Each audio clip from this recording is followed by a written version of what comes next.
we literally, when we started the company, we got into the first like 10, 20 clients of ours. And we stopped and we're like, we have to slow down.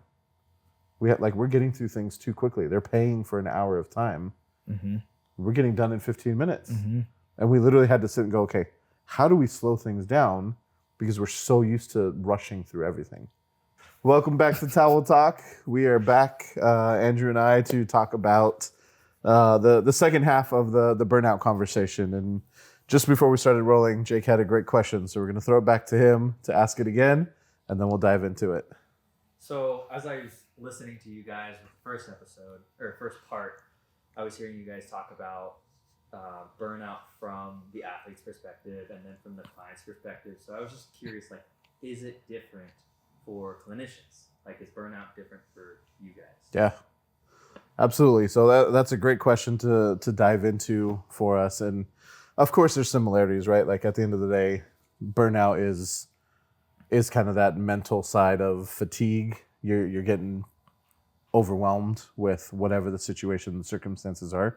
Mm-hmm. So that I think carries across the board. We saw that athletes, normal clients, whether it's daily life stressors, whether it's sports specific stressors or youth athlete stressors. And then now we can talk about the PT or the clinician side of those stressors. And a lot of times for us, I mean, correct me if I'm wrong, but it's the system. It's the system that we've created with the insurance model and with what reimbursements are like, and just everything's a number. Everything's the bottom line. How many more people can we get in to get some more billable units to, how many more staff can we squeeze into this space so we can get more billable units so that we can get more billable hours so we can get paid and reimbursed more. And it all just, I still remember, my previous place of employment, it was all the meetings were about was numbers. There was never a conversation about client satisfaction. There was never a conversation about PT or staff satisfaction. There was never a conversation about anything else except, hey, last month we did this many numbers. We had this much staff hours. This is what we did. This is what the turnaround was. This is the percentage up, down, or around that we did. How do we get the numbers higher? Yeah. Was like, we knew the outcome of the meeting was, how do we get them higher? Even though we might have crushed it last year, the last month or two, how do we get it higher? Like, we just murdered ourselves to get that. And now you want even more? More.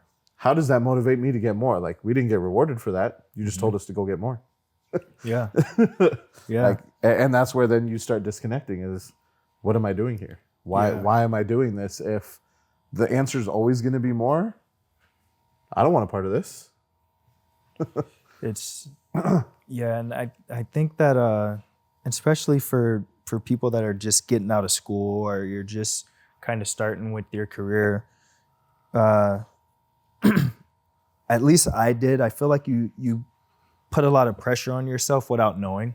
Yeah. Because you're just so pumped to just start.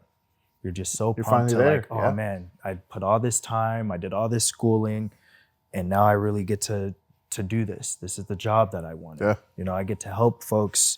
I get to, see them go on this journey, and like I get to educate and I get to treat, and you're just really, really pumped about it.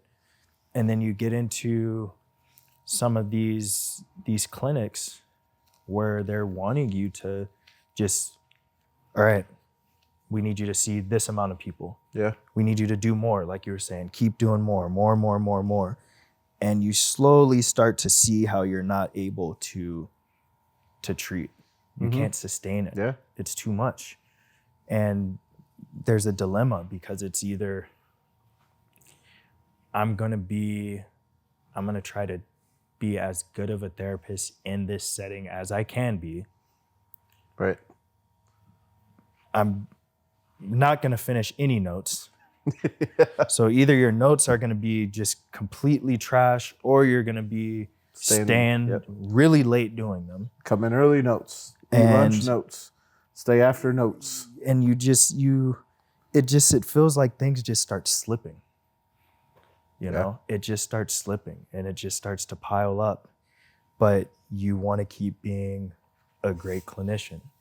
You want to try to do as best as you can. You want to keep doing right by the people that walk through the door, because they didn't set up this clinic. Right. They didn't set up the reimbursement rates. They're just coming to you for help. No fault of their own, right? You know? And you can just spiral. And that's kind of what happened to me, where it got to a point where I was just like, I can't treat like this. I can't.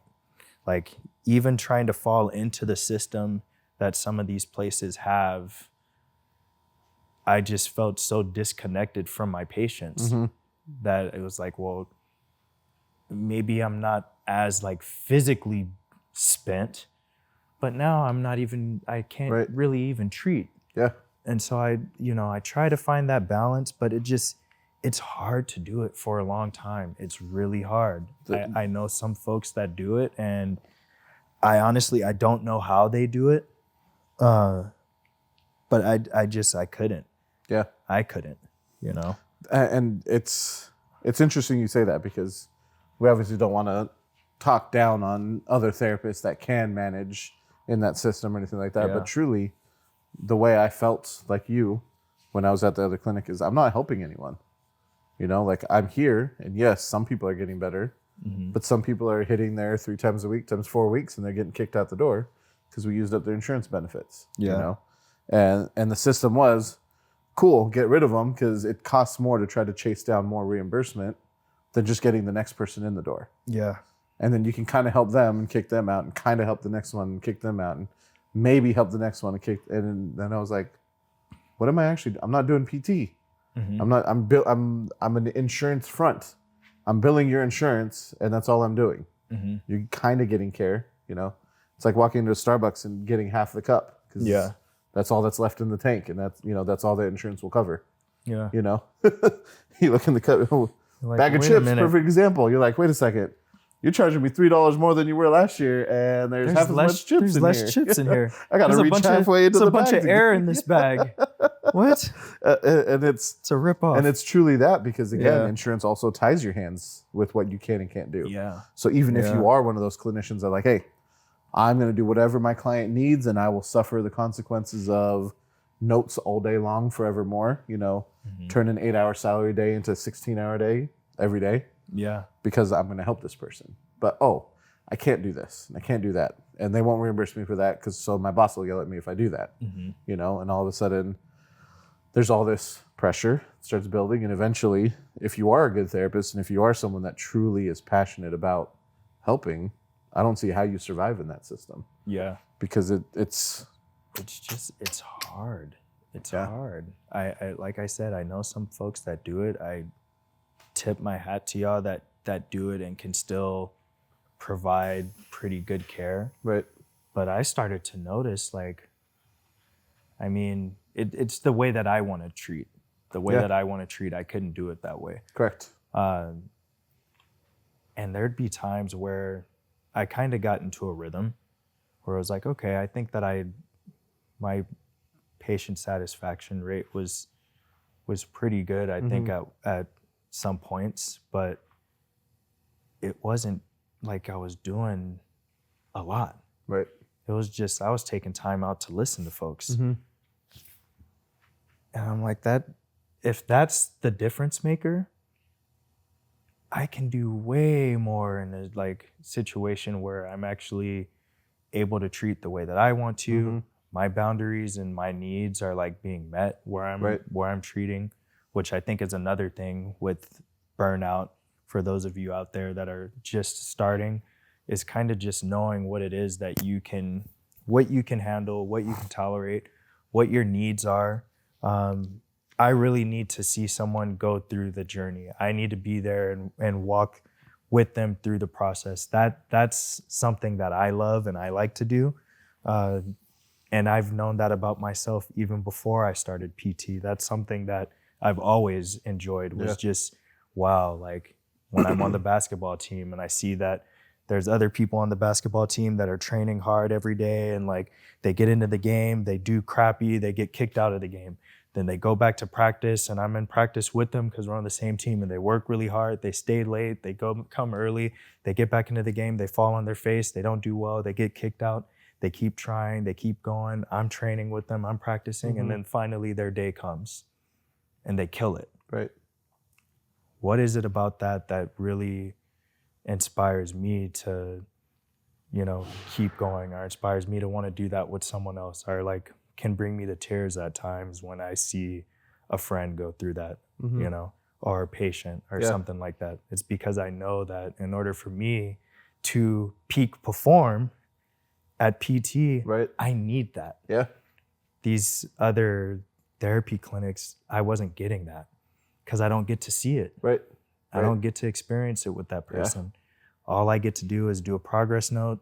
Here's a few exercises, next person. Typing, you do this, you do that, you do that. Typing and so more. some folks, they may be able to do that. Right. Some folks, it may be, I want to create a plan that is so bulletproof that I barely have to look at them. Right. Maybe that's what gets them going. But for me, I got to be there with them. Yeah. I have to. Once I figured that out, it was clear as day. I was like, I can't do this. Not like this. Not like that. I can't. And even those other clinicians that are in those, when you start talking to them about it, a lot of times they feel trapped and stuck too. Yeah. So they might be dealing with it and they might be comfortable with it, but it's because they were offered 10, 20, 30,000 more than any other clinic in town. And now they're stuck because they've adjusted their lifestyle. They've adapted to everything at the higher rate of pay before they realized, oh crap, I don't like it. Oh, but I can't take a $20,000 pay cut now because I got a car payment and a house payment and X, Y, and Z. Now I'm stuck. And so we see that too, and that can pile on the burnout as well. Is that feeling of just, here it is. This is the next 20 years of what I have to do to kind of, and then it does become where you see those progress notes from some of those clinics where it's, hey, did they photocopy the same page? Because all 30 notes are the exact same. And you know how I know? Because the typo is the exact same on every single page for 30, like, wait, that was 6 months of treatments. What? Yeah. What? Yeah. And the client said, you're kidding me, right? I'm like, well, you tell me, what did you do? And they're like, well, sometimes they changed it, but for the most part, like, wait a second, you're an ACL patient and you did straight leg raises and glute bridges and clamshells for 3 months. Well, yeah. And then they would put heat on me and I'd be on the bike and they said my range of motion looked great. And at 3 months, my doc cleared me to play. Oh. Ooh. No wonder you're at our clinic now. Yeah. Oof. Yeah. Yeah. So it's, and that's where we started this company because we were burned out at our other clinics that we worked for. Big box, operations that were 2, 3, 4 clients at a time, so you're literally 5 or 10 minutes with a client, on to the next one. We literally, when we started the company, we got into the first 10, 20 clients of ours, and we stopped and we're like, we have to slow down. We're getting through things too quickly. They're paying for an hour of time. We're getting done in 15 minutes. And we literally had to sit and go, okay, how do we slow things down? Because we're so used to rushing through everything. We're like, okay, we can listen. We can sit there and talk. Some clients are like, well, where do you want me to start with my story? The beginning. Oh, that's going to take, cool. I'm here. I want to hear it. I want to know. What brought you here today? Tell me the entire timeline, Yeah.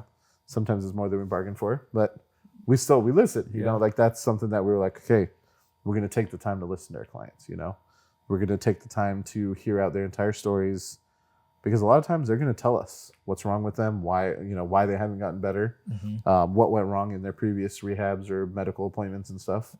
Then now customer service becomes easy. They just told us everything that went wrong before. All we got to do is not repeat. Don't do that. all those Just mistakes. don't do that. Yeah. And being a cash clinic, then now it's an easy sell of, okay, cool. Yeah, we don't do that. We don't do that. We don't do that. Oh, by the way, we have all of the things that you need, modalities-wise, exercise-wise. You don't have to go to that clinic. That was charging you extra for the dry needling, or those, some of these smaller services that insurance doesn't cover. They were nickel and diming you on this stuff. No, you come in for a session, we got you covered. Yeah. Everything is at our disposal, But yeah, we started the clinic knowing that we didn't want to fall back into that. And sure, it's caused problems sometimes because we can't churn and burn clients. We're not pumping clients in the door constantly, just charging them, billing them, we do see a lot of one-on-one, and we read the blogs, and a lot of the blogs like, oh, if you're a clinician and you're charging for time, you're never gonna make it rich, and well, that wasn't our point, you know? Like, yes, do we want to make money? Absolutely. But do we also want to take care of our staff? Do we also want to take care of our community? Do we also want to take care of our clients? At the end of the day, that's what we're here for, you know?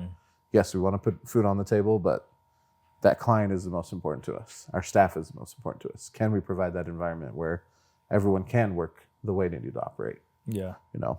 So. Yeah.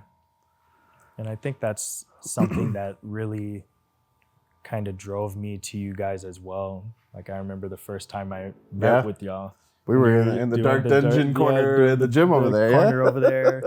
And you guys were kind of showing me around. How did you even find us? Stuff like Because that. you walked in with your resume and everything, right? Yeah. Was it just you had searched and reached out? I think I searched around, and then I had a tech that I worked with who was shadowing you guys. Oh, okay. Leslie Parker, like way back Been a when. while, I yeah. think. Yeah. And so she also was just like, yeah, you should go and check them out. So I think I reached out, like, I think via you emailed us. Yep. and then I came in, and we just honestly just talked and just chatted and like talked about PT and talked about what, you know. That was the OG guys, podcast. That was the OG podcast. Yeah. Just like, I know we got into so many topics that day. Yeah. And just got into it. And I think you guys were doing the biomechanics lab too. So I was kind of sitting in on that. Yeah. Just like, man, like, this is crazy. Like, you guys have all this stuff, and like, you just have the time to do it. Yeah. And like, it was cool to see you guys in action, like, kind of doing that stuff. But I think the biggest thing with me being here is just how you and Rob are just super personable. Like, no one's a number here. Like, it's very like kind of close unit, you know? And you don't feel that sense of like, oh my goodness, I need to like be doing 20 things at once, or I need to keep getting people through the door. Like, even my first few times in here, it was just like, I guess I better slow down a little bit. Like, I feel like I've done so much in 20 minutes. I don't know what else to do, you know?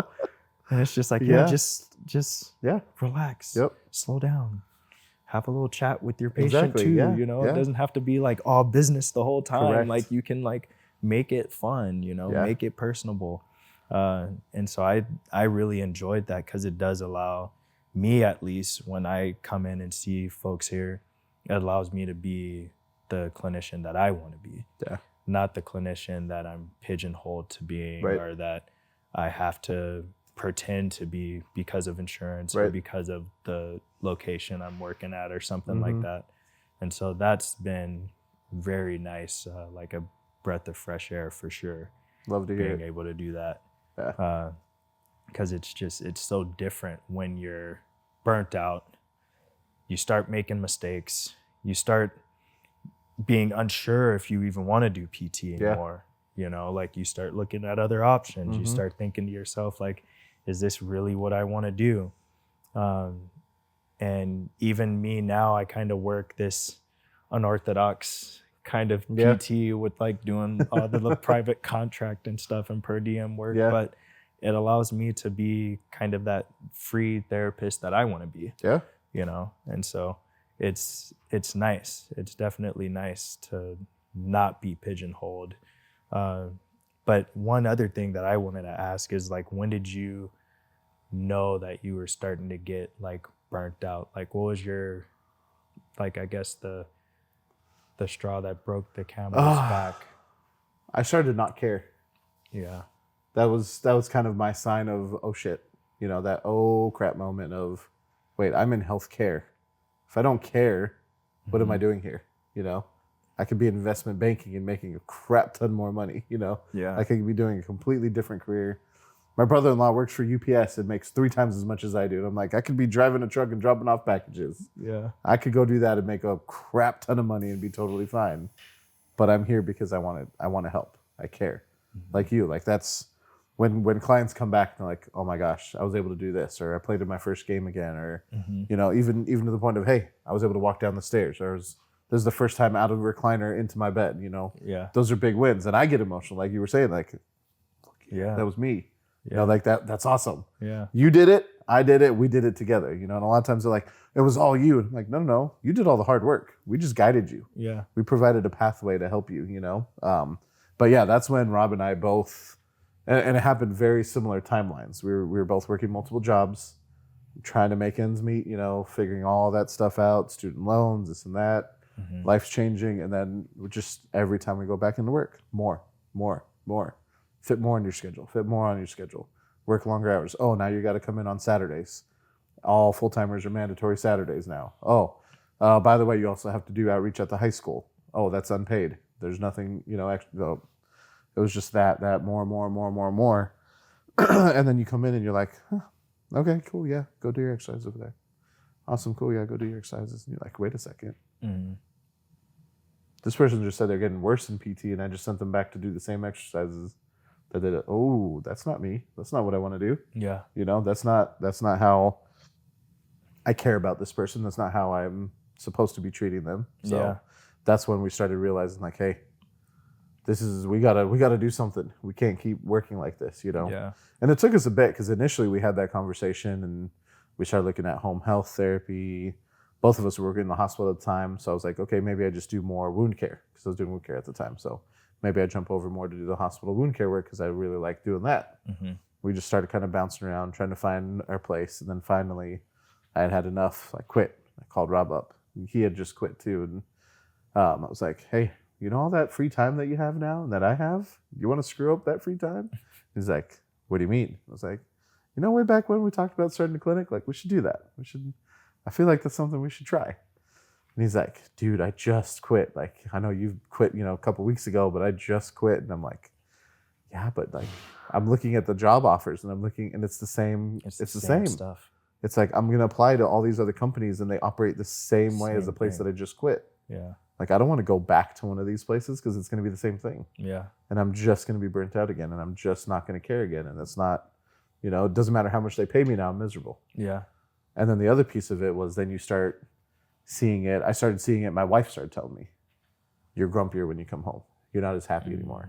You're not doing anything that you used to enjoy. Like, you just come home and sit on the couch. You know, I have a conversation with you, and 10 seconds later, you're like, huh?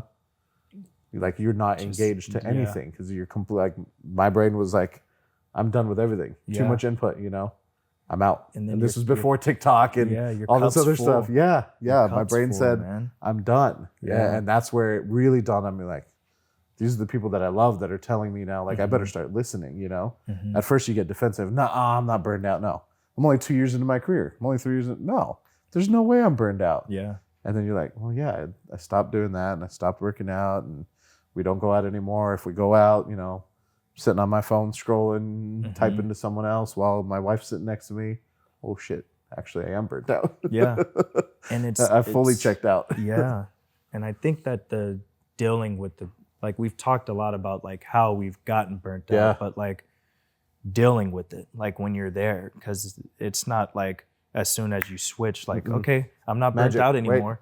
Like it can be a process. And I mean, I like that you brought up, like being at home and like your cup being full and not even really noticing it almost, because you just get used to being burnt out. Yeah. You get in that routine of being burnt out. Like, you come to work, you put everything you can into it, or I know sometimes for us, probably taking on a lot of what our patients are going through. It's hard not to. It's hard not to, because you care. Yeah. So like, you're just adding all of that energy that you're taking in from the day. You don't have any space for yourself. Then you go home, and then the people that like you care about and that care about you, you don't even have really any space for them. Right. And so now they get the grumpy, burnt out version of you, which then you get maybe even a little more burnt out because you might even notice it, and you're just like, oh no, I can't be like, and then you just, the expectations start to pile up, and it's just, and then you don't want to, I don't care about this at home, I don't care about this at work, I don't care about and it becomes and it's just that vicious cycle, vicious cycle. And so like, you know, I think what I've learned is really, even, and I still get burnt out from time to time. I'm human, right? It happens. But taking that space for myself, if I can daily, 100%. If not daily, a few times a week at least, where it's just like, this is Andrew's time. This is me time. Yeah. This is Andrew's time. Guilt-free me time. Like, not me on my phone time, not me thinking about work time, not me thinking about this person or that person, our projects, our thing. This is just only Andrew right here, right now, wherever I'm at. If I get that for 10 minutes, cool. If I get it for 2 hours, cool. But I need it at some point. And that's something that I've really learned over the years is in PT school was the gym. It's not so much the gym anymore because the gym has become so part of like what I do. When I go to the gym, everything's performance based. It's like, well, I got to do this and this and this today. You're pushing yourself. I can get stressed out just from that.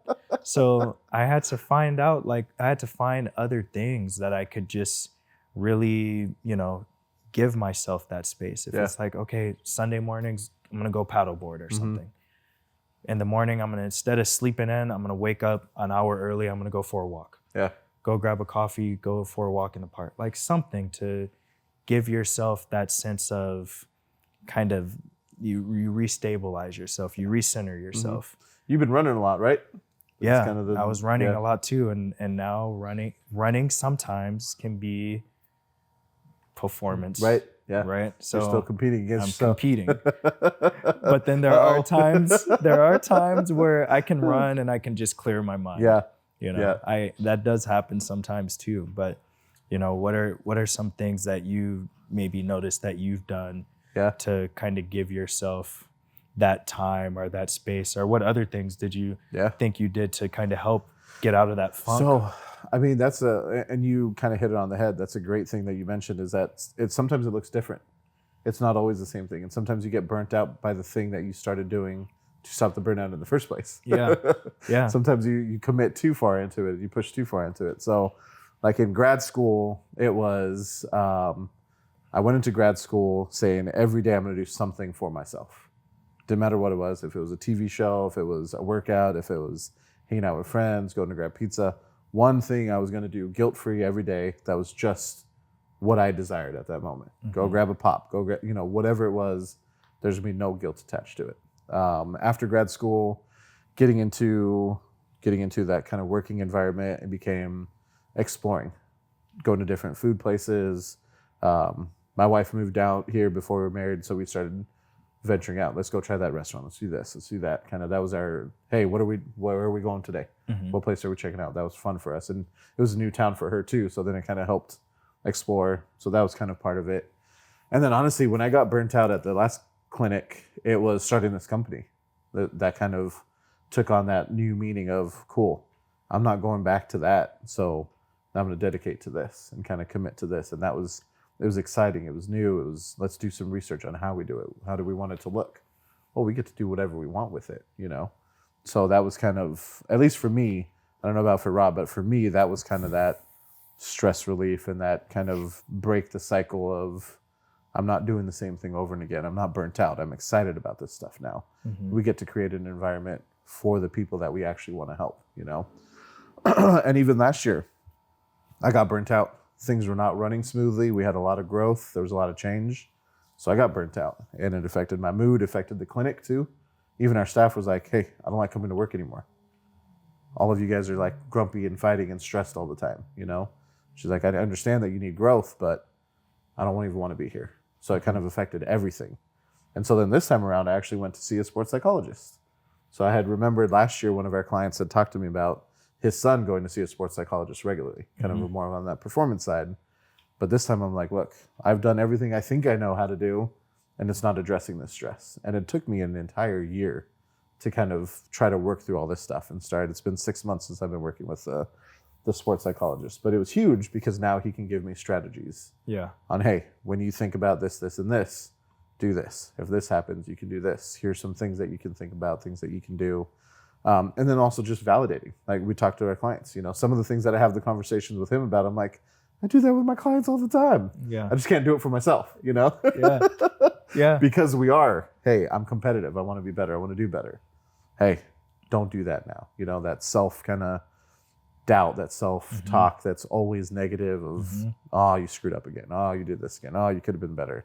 You missed an opportunity for this. So that's been my kind of breakout of burnout this time around was, okay, yeah, there's tough shit in front of us. Yeah. I know it. Can't really change it.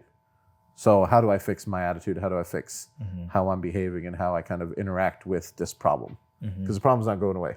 We're going to have to go through it.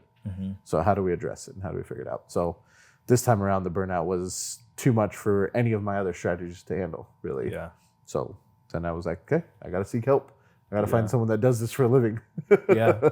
and find that. And it was life-changing because it's helped home life, how I interact with kids, work life, and also kind of helped as we restructure the company and kind of move forward with the next step of everything that we're doing is like, okay, this is going to make us more resilient long-term. Yeah. So there's, like you mentioned, you went through a couple of different things. I've gone through a couple of different things. The way to address the burnout essentially is going to be different for everyone. Exactly. But you have to stop and actually realize that you're there. Yeah. And you have that's step one is to recognize that, hey, there is a problem. There's an issue that I'm having. And it's hard. It's better now. But even 5 years ago, this conversation on mental health and burnout and this and that barely existed, you know? Yeah. Unless you were already seeing a psychologist. You know, we joke all the time. The only people that know about PTs are the people that have been to PT. To PT, yeah. Yeah. So same thing, you know, the people before 5 or 10 years ago, the only people that talked about mental health were the ones that were in it and living it, you know? And now that it's become a much bigger thing, I tell clients all the time, hey, you seem like you're struggling. Like I can talk with you on some things, but I feel like you should go chat with someone that does this for a living, you know, professional. Yep. Yeah. So, and I think that it's good that that's way more, I feel like it's more accepted now. Whereas before people, oh no, I don't need to go talk. Yeah. Oh no, it's fine. I'll just be tough, be resilient, right? Like, just what will the guys say on the team? Just keep working, you know, just work through it. Yeah. And I had to realize something about myself is that was like a coping thing for me of like, oh, just keep working. Yeah. Just work harder. Oh, you're stressed out. Just work more. harder. Because that's what we grew up with. Just do more. Like just keep working. Actually, just stress yourself out more. But for me, it was, oh, well, if I just bury myself in work, I don't have to deal with it. I don't have to think about it. Right? Yeah. I don't have to deal with the boogeyman over there. And now with like just kind of knowing more about my own coping like mechanisms, I will notice right away. Yeah. Like, okay, Andrew, why are you trying to do 7 different things at once? What's going on? What do you need to? What's the bigger issue? Right. Here? What are we running away from really today? needs to be like handled right now because you're trying to outwork something, and it doesn't need to be outworked because you're just gonna spin your wheels. Yeah. You'll just keep spinning your wheels, and nothing will get done. Right. And so, I think really just understanding those things and going and talking with someone that a professional kind of helped me to realize when I get into those funks. So then if I am burnt out, instead of doing what I've done in the past, which is you're burnt out, no, you're not. Work harder. Right. Keep going. Like I'll show myself, right? Like I Fan the flames. really Fan like the flames. showed myself a lesson. Like I'm just gonna keep working even harder. Like, oh, you're burnt out and you barely can like hold a conversation. Right. Just keep working Keep working. anyway. You know, It'll fix itself. Yeah, It'll just solve keep itself. just keep working and it'll go away. But now like kind of knowing that stuff and like you mentioned, seeking out that help and starting to have more self-awareness and understanding and not being so judgmental on ourselves, I think sometimes, Huge. and especially as clinicians, because we, you know, there's definitely some weight there. You know, you want to help people. Yeah. You want to be as good of a clinician as you can be. And something that I've started to tell folks that are getting into PT, or they'll ask me certain questions, I'll ask them, well, why do you want to do PT? Oh, I want to help people, and you know, I like exercise, I like fitness, stuff like that. I mean, I would hope so. Right.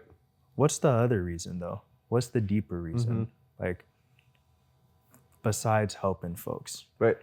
Because all of us want to help people. There's many ways. Investment bankers help people make a ton of money. We all want to do that. But like, what is the reason why PT, you feel like that's how you're going to be able to help. Right. You know, what really sets you aside? And they'll kind of look at me and I'm going, no, I really want you to think about it. Because when I thought about it, I realized I can see the little kid inside of me that still likes going on that journey with their friend because their friend worked hard through it. Yeah. And I know that that's how I can give to my folks in PT. Yeah. But that was a part of me before I even knew what PT was. Right. Yeah. You know, so I always ask people like, what is that deeper meaning? So then when you are doing this and you are passionate about this, you might have good enough boundaries to go, I'm not going to get burnt out here because you guys aren't even doing things the way that I want to be able to do them, because I know that I can contribute to PT in these ways. Yep. So I'm not even going to go down We're that not going path. that. But if you don't really know that about yourself and you don't know like how you're connected to what it is that you're trying to do with any work, you know, any healthcare providing field, then I think it makes it a little bit harder to set those boundaries. Because you're just like, oh, I just want to help people. Right. Okay, well here's a bunch of people. Yeah. Help them. Keep Perfect. going. I got Do as 100 much for as you today. as much as you can. You know, and so you can fall down into that rabbit hole like very fast. Yeah. You And know? I think that's an interesting point that you brought up just now, and kind of I've thought a lot about is when people are not doing something for the right reasons, the burnout comes much quicker, right? So I want to help people. I want to go, oh, it's the cheapest of the medical professions to get into. Cool. I'm going to land on PT. I thought about PA, I thought about, physician, but it's quicker and easier to do PT than anything else. And the salary, US News and World Report says the salary is just as good as a PA. So this is the route I'm going. And then they get in there and they're like, oh, I don't want to do this. This is not what I plan to do for the rest of my life. Yeah. I don't like touching feet. Yeah. I don't want to massage people's butts. Yeah. What did you think it was? Yeah. What do you think we were doing here? And so it's not to boil PT all down to that, but again, it's one of those things where if you're in, and it doesn't even matter if it's PT or it's like any career choice. Yeah. If you're in it for the wrong reasons, sometimes that burnout happens quicker. A lot faster. And I think the trends that we've been talking about, again, is people aren't, especially kids and youth coming out now, are not looking at themselves and not spending time with themselves, right? You said to yourself, well, hey, I'm no phone, no tablet, no TV. This is my me time. I'm going to be with me and my thoughts. Nobody does that. Yeah. Even the kids now coming in, I have to yell, hey, take your earbuds off. If you're going to be working with me, you're not listening to music or podcast or watching YouTube videos while you're working with me. Your attention is here. Yeah. You're focused on your recovery. Yeah. Oh, but really, are you serious? Nobody else? Like, I'm not nobody else. You can go work with someone else if you want. You're on my schedule today. Yeah. You're working with me This is today, how and you're it's going to do it going my down. way. Put all that away. My grandma used to say it all the time when we were growing up. Do the thing you're doing right now. It's like if you're eating, you're eating. If you're talking, you're talking. If you're playing, you're playing. Don't do everything at once. You're not going to be able to do it. Yeah. She said that as a kid forever. And it's like, nah, we try to use it against her. Like, oh, well, grandma, right now I'm sleeping, so I don't have to do that. I don't have to do my chores because right now I'm sleeping, like try to turn it against her. Yeah. But now truly it's like they don't spend any time thinking about what they want, what they like, what they don't like. Everything else is told to them. You should like this. You should like this. You should wear this. So then the burnout also spikes significantly. Not just from the athletes, but the clinicians now. Same thing. Buy more, wear more, do this, wear this drip, get that swag. And you're like, do you even like all this stuff? No, I hate how I look.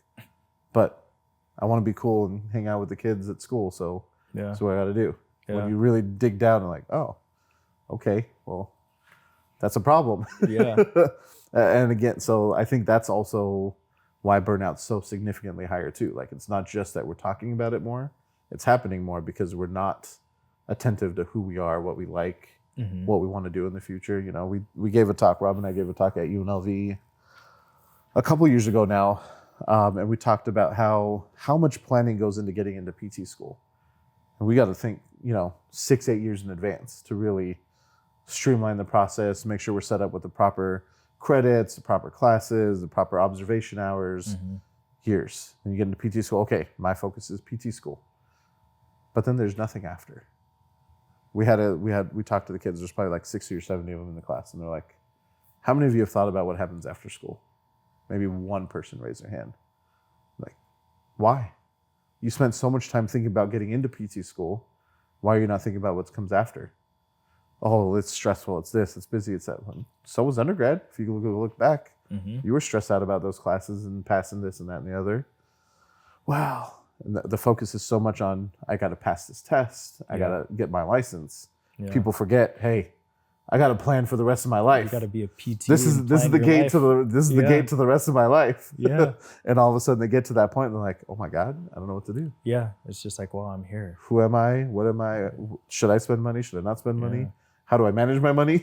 Yeah.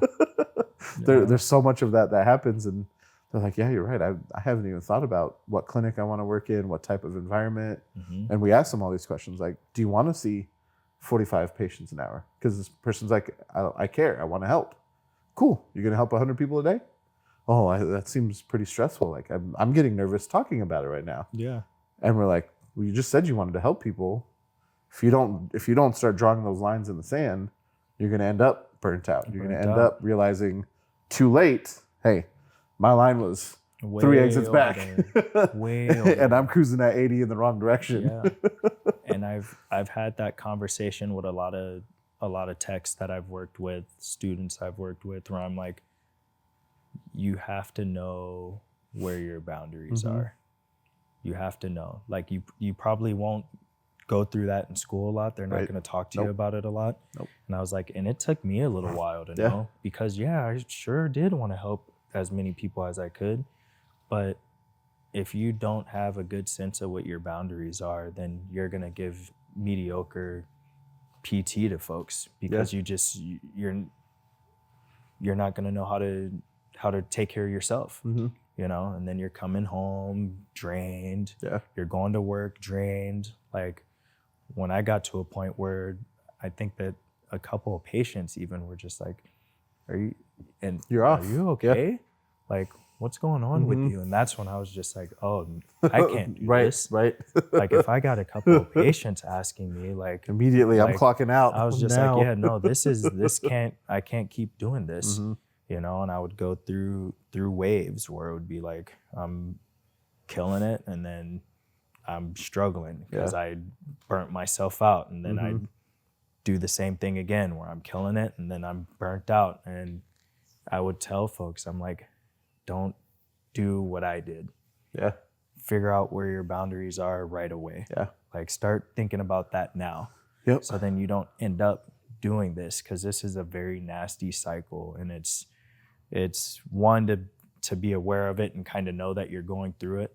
But then it's tough to get out of it, because like you mentioned before, like sometimes you took a job that pays more, or you got comfortable, or you have bills, and then maybe you can't find anything else that fits what you're looking for. Maybe all of the clinics in your area do the same thing. You know, so then it's not like, oh, well, let me just get up and leave right away.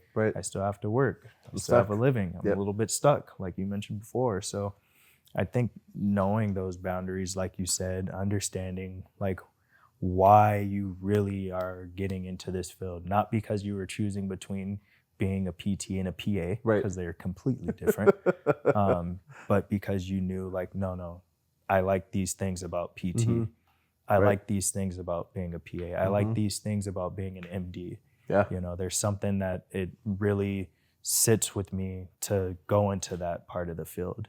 Not, I just want to do something medical because everyone in my family did, all my friends are doing it. So like, that's where mom I and just dad are need to do pushing me something too. medical. Like, no, like don't choose for those reasons. Choose because, yeah, sure, maybe you want to help folks. And like, even with PT, maybe you like fitness. But try to make it a little more personal, you know, just a little more. So then you don't get burnt out and you can set those boundaries, you know. And I mean, that's how I found my way into PT. This might be a perfect outro, kind of chatting about how we got to PT. But it was actually my dad that suggested PT. I'd planned on med school, took the MCATs, applied to med school, all the way through that, started shadowing, and I realized I don't want to be a physician. spend 2.5, 3 minutes as the national average of time with your patients, spend the rest of the day battling insurance and doing paperwork. I was like, this is not what I thought it was, you know? Yeah. And at the same time, I realized, oh, the only reason I was going down this path is because mom and dad and the entire family and the entire culture is pushing me to be engineer, doctor, or lawyer. And if you're not one of those things, you failed at life, you know? So I still remember going, nope, not doing it. And I was in that kind of scramble of senior year in college. I got to figure out my life. Started shadowing. I'm like, I knew I wanted to stay healthcare because I liked that model. I liked helping people. So I'm like, and my mom was in healthcare already. I knew I kind of wanted to stick with that. Shadowed PAs, physicians, nurses, dentists. Definitely didn't want to do dentists. Yeah. I love my uncle. He's a dentist, but I'm like, I don't want to do this. I should have shadowed him. And I was like, I can't stare at people's mouths all day long. Like, this is not for me. And then it was my dad. I still remember he pulled out a magazine at work. It was a U.S. News and World Report. Hey, look at the trajectory of PT. And I'm like, I'm not going to let my dad pick my career. Get out of here. He doesn't know me. Yeah. And I sat and looked at it for a couple of weeks. And I'm like, wait a second. I love science. I love how the body moves. I love anatomy. I love sports. Shit, this might be the perfect thing for me. Yeah. And then I started shadowing, and I was like, all right, yeah, this is it. This is my thing. Yeah. So, but again, that was where, when I was on that med school track, I was burnt out. I was just going through the motions. You know, it wasn't right for me until I finally kind of went over that tipping point. I was like, oh shit. Yeah. Wake up, dude. This is not what's gonna happen, you know. How did you end up in PT? So I wanted to do athletic training first. Okay. I was doing all my prerequisites for that. I knew I wanted to stay around like sports and stuff like that. And then we started doing anatomy, physiology courses, movement anatomy courses, and I kind of fell in love with that stuff. And so I started to lean more kind of the rehab route. Yeah. And did a little bit of shadowing, doing PT I was at a senior center actually. It was like one of the first patients I worked with he had really bad dementia. And he was very cranky. He didn't want to work with anyone. I don't know if I've told you this story or not before, but my CI, which was my one of my good friends, his mom, she was the one that I was shadowing. Okay. And she's like, pretty much just throws me to the wolves, like, go work with him. And I'm just like, the guy that's like giving everyone a hard time. Right. And she's like, yeah, you'll be fine. So I worked with them for about maybe like a month. And then I switched over to Cal State Fullerton. I was at community college in Irvine and went to Cal State Fullerton. So I left for a few weeks, came back, started, working with a few folks again, volunteering. Guy walks in, doesn't remember me. Yeah. And I'm just like, I kind of realized that would happen. He had pretty bad dementia. So I'm working with him. He's being kind of crabby. And he starts talking to me and he's like, yeah, my coach, he was coming in and working with me a lot and like exercising with me and stuff like that. And he's going to come back pretty soon. I don't know when he's coming back, but he's going to come back. And he always works out with me. And we talk about like dance and talk about like he went to MIT, all this stuff. And I remember looking at him and like, I look at my friend's mom and she's like, you can step out if you need to. And so I step out, I go to my car, I just start crying. I'm like, man, this is crazy. Yeah. Like, I didn't think that this was gonna like affect me that much. Yeah. And so I come back in and she goes, you never really know how much you're affecting people. Yeah. But even someone that has really bad memory, has dementia, still, for some reason, can put together that relationship you built with them. Yeah. Just helping them out. And that's when I was like, yeah, this is what I'm doing. This is what I'm doing. And I can barely like even say it without getting choked up. Yeah. Every time I tell that story, man, it gets me every single time. But it's true. Like, you don't know, like, we do impact. it so often that sometimes you don't know the impact that you have on folks. But I love that. It's priceless. I got reminded of that 2 years ago when I was still doing home health, and one of my patients, I had to cancel for something, and the patient's son called back, and he's like, do you have a second to chat? Like, I understand you have to cancel whatever, but I want to chat with you. And I was like, oh crap. And it was a kind of higher paying client, whatever. And I was like, okay, yeah, what's on your mind? He's like, hey, look, I don't know if you understand this or not, but my dad, your patient, looks forward to this every week. Like, your sessions are the highlight of his time because you're the one that can get him up and move him safely. And you're the one that can help walk him down the street. He can't do that with anyone else. He's like, so when you cancel, I understand, but recognize that you're taking something away from this man that he's looked forward to for potentially days. I'm like, fuck. Sat in my car crying, like, again, took 10 minutes to sit there just, and I'm like, and I called him the next day and I was like, thank you for telling me this. He's like, what do you mean? And I was like, as a young clinician, I'm busy, wife, kids, this, that. Oh, I want to meet my buddies out for beer. Sometimes you lose track of how important it is for some of these folks and how important it is. So it's one of those reaffirming moments of, all right, I'll do whatever I need to do. This is where I'm at. This is where I'm supposed to be. No, I love that. I love that, man. What school in Irvine? I was at IVC. No shit. Yeah. I took classes at IVC in Saddleback. I did too. I took both. I was in Kara Street's like physio class. I don't know if you took her physio class. I gotta go back and look. I had to audit, so I had to take anatomy and physiology at the same time because I was trying to apply to PT school, and so I had to convince them because I'd already passed. Did you take it at Saddleback? I had to audit one. One was at IVC and one was at Saddleback. Okay. And I was taking them simultaneously, essentially. Yeah.